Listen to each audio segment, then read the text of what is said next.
A question that cyber defenders often raise with me is, what should be in my security procedures and how should I word or manage my security procedures? So commonly, cyber defenders see a difference between a security policy on the one hand and a security procedure. So a policy is a more high-level statement of what an organization does for security purposes, whereas a security procedure is much more specific. It gives much more direction to specific people to do certain kinds of things. So for example, a security procedure might say that a certain kind of firewall in a certain instance of a cloud should be configured this way. Step 1, 2, 3, 4, and 5. And oftentimes, a security procedure is thought of as something that doesn't have a lot of flexibility written into it. However, I, as a lawyer, am concerned about writing documents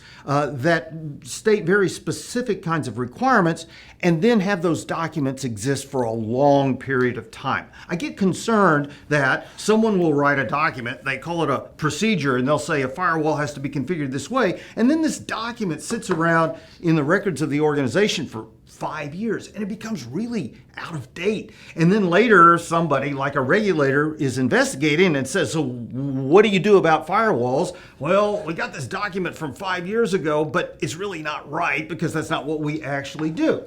And therefore, I suggest that as cyber defenders write security policies, it's appropriate to give very specific direction to people such as someone who's configuring a firewall. But I recommend that the cyber defender also stop and think about what happens over the long term. How long will this document exist? Maybe you should put an expiration date on it and say this security procedure only applies for the next year. After that, it only becomes a recommendation or something of that nature. But you might also be thinking, what procedures do we have in place to update our procedures? Of course, whatever you think today about the way that we will update procedures may not be true a year from now because of pandemics and supply chain problems and all the kinds of problems that we encounter in this modern, rapidly changing world. So another way to help to manage risk with respect to security procedures is maybe in some places to use some softer language instead of just saying something like, we always configure or must always configure a firewall in a certain way. You might say something like, normally a firewall must be configured in this way. So the word normally helps to soften things and helps to provide a little more flexibility, especially into the future as things change.